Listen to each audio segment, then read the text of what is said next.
கர்ணனை தானத்துல போட்டாளா? மகா மனஸ்வியை போடணும் தானம். கர்ணனை பத்தி ஜெய்வினி சொல்ற போது துரியோதனன் கர்ணனுக்கு பெருமையெல்லாம் தானத்தினாலேன்னு தெரிஞ்சு கர்ணனை போல தானம் பண்ண போறேன்னு போட்டானா. இது பகவானுக்கு சகிக்கல. கிருஷ்ணனுக்கு ஒரு மாசமா மழையை கொட்ட சொன்ன ஜகத்து முழுக்க சப்தமேகத்தையும் ஒரே ஜலப்பிரளயம். 31வது நாள் இங்க இருந்து பரண்டு போன வைகுண்ட ஏகாதசி அன்னைக்கு மழையில் நனைஞ்சிருந்து பிராமண வேஷம் போட்டுக்கிண்டு துரியோதனம் வீட்டுக்கு அரமனையில வேதம் சொல்லிட்டு போனார். வாருவோன்னு கர்ணம் மாதிரி அவனும் சொன்னார்.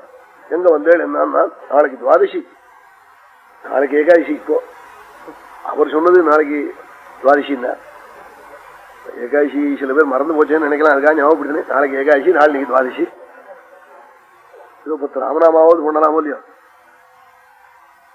நாளைக்கு துவாதசி அன்னதானம் பண்ண போறேன். மதுவனத்துல 1,00,000 சாதுக்களுக்கு நீங்க ஒரு 1000 வண்டி காஞ்ச வரகு வேணும். ஒரு மாசமா மழை பச்சை வரகா இருக்குன்னா என்னை வரகா கேட்கறது அரிசி கேட்கப்படாதான். நான் வண்டி அனுப்ப மாட்டேனா போக மாட்டேனா. இந்த வரகு கொடுத்து எனக்கு நீ ஒத்தாசை பண்ணு போரும் இருக்காது. உடனே தன்னுடைய பிரைவேட் செக்ரட்டரிக்கு எழுதி அனுப்பிச்சான். அவன் உடனே மணிக்காரனுக்கு எழுதி அனுப்பிச்சான். அதே லெட்டர்லயே அவன் கீழே எழுதிவிட்டான், நம்ம அரவணைக்கே 15 நாளா பச்சை வரகுதான். அதை உடனே சுவாமிகிட்ட கொண்டு காமிச்சான். பச்சை வரகுதான் எங்காத்துக்கே 15 நாளா, உங்களுக்கு ஒன்னா பச்சை வரகுல 2000 வண்டி தரேன்னா. சுவாமி சொன்னார், உனக்கே வச்சுக்கோ, ஏதாவது முறையா போயிடுச்சுன்னா மழையில இருக்கட்டும், எனக்கு அது வேண்டான்னு. இப்படி என்ன நீர் அகங்காரமா பேசுறீரே, காஞ்ச வரகோம் எங்கேயாவது கிடைக்குமான்னா, இதே வீதியில வண்டியில போறது 1000 வண்டி சரியா இருக்கான்னு நீ எண்ணிவிட்டு ஒரு காரியம் பண்ணோம்னால என்ன பண்ணோம்னா, கர்ணனை போல தானம் பண்ணுவேன்னு எழுதியிருக்கிற போர்ல எடுத்து வெந்நீர் அடுப்புல வைக்கணும்னு சொன்னார். உடனே பாரும் நீர் கொண்டு போறத நானும் பாக்குறேன்னு. அடுத்த வீடு கர்ணனுடைய அரண்மனை, அங்கதேசாதிபர்னு எழுதியிருக்கு. அங்கதேசத்துக்கு அதிபதி அவன். உள்ள போனால் வேதம் சொல்லிண்டு போன உடனே வேதம் கவுட்டுட்டா அவனுக்கு அங்காதான் பயிர் சிலுக்குமா. அஷ்டே வனீபகஜனே வதனம் ஸ்மிதேன, புந்தி பிந்தி பார்க்காத வேத வித்துக்களை புரிசுருப்போட வரணும் அப்படி சொல்லுவான். கூப்பிட்டு சரணத்தை அலம்பி பத்னி ஜலம் போட சொல்லி அப்படி எல்லாம் பண்ணுவான். உட்காந்து வச்சு என்ன வேணும்னு கேட்டான். நாளைக்கு மதுவனத்துல துவாதசி 1,00,000 சாதுக்களுக்கு அன்னதானம், 1000 வரகு காஞ்ச வரகு 1000 வண்டி வரகு வேணும்னு ஆளாம்.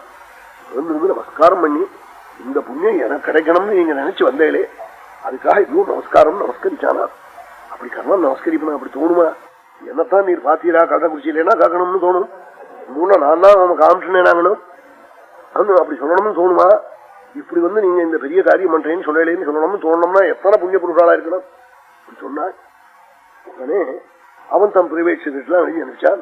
25 நாளா நம்மாத்துக்கே பச்சை வரகுன்னு அதுலயும் எழுதி வந்துடுச்சு. அதை சுவாமிகிட்ட காட்டல. சுவாமி பிராமணனா வருஷம் போட்டுருக்கா. துரியோதனன் காய்ச்சினா அந்த லெட்டரை இடுப்புல வச்சுட்டான். கர்ணன் யாச்சக நடத்துல போய் தன் குறைய சொல்லலாமோ, எனக்கு அந்த பேங்க்ல கடன் இந்த பேங்க்ல கடன், அதனால உங்க யாகத்துக்கு எனக்கு கொடுக்க பணம் இல்லை போட்டு வரணும்னா அவன் என்ன பண்ணுவார் தெரியுமோ? 21 ஜில்லாவிலேயே அவன் கடங்கார பையன் சொல்லிட்டு போடுவார். அவன் இந்த தினத்தந்தி பேப்பர் போறதுக்கு முன்னாடி அவர் போடுவாருங்க. ஆமா, தினமலர்லாம் கூட ராத்திரி காலம்பரை வரும். இது அவருக்கு முன்னாடி ஒரு பரப்பாரு யாச்சகனோ இல்லையோ, இவருக்குன்னா ரயிலா வேணும் நினைச்சா போறார். எல்லா ஊருக்கும் ஒரு இடத்துல எல்லாம் போய் சொல்லிவிட்டு வரேன். பேப்பர் வாங்காத ஆத்துல எல்லாம் சொல்லிவிட்டு வர, வாத்துல பொண்ணையும் கொடுக்காதே, வாத்து பொண்ணையும் கல்யாணம் பண்ணிக்காதேன்னு வரேன். யாச்சக நடத்துல போய் இவங்க கடன் உடனே சொல்ல விஷயம் இல்லாத வர இருக்கிறதா சொல்லிவிட்டு வரேன். அவருக்கு ஏதோ 4-5 கொடுக்கறத ஏமாத்துறதுக்காக அப்படி முடியும். அது சுவாமிகிட்ட சொல்லல, இடுப்புல வச்சுட்டா. இது கிரகமும் என் கிரகம் அப்படின்னு சொல்லி எங்க ஆண்கள் எல்லாம் சரணம் பிரணம் ஆர்வம்னு அழிச்சுன்னு போனான். என்னமோ வீடு பார்க்க அழிச்சுன்னு போறான்னு உள்ள போனார். சித்தனாய் பேசிட்டு இருந்தான். ஒரு வயங்கன்னு ஓடி கர்ணன் காதை கடிச்சான். வாசலுக்கு அழிச்சுன்னு வந்தான். பார்த்தா 1000 வண்டி காஞ்ச வண்டி நிற்கிறது வரகு. இது எந்த ஆசிரமத்துல கொண்டு போகணும், எந்த இடம் விலாசம் சொல்லும் போது கேட்டான் கர்ணன்.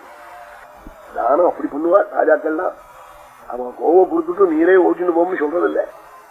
அவன் விடையனமோ கொண்டு அனுப்பிச்சு கறக்கிறதுக்கு கொண்டு ஏற்பாடு பண்ணி தீனிக்கு கொண்டு ஏற்பாடு பண்ணுவார்.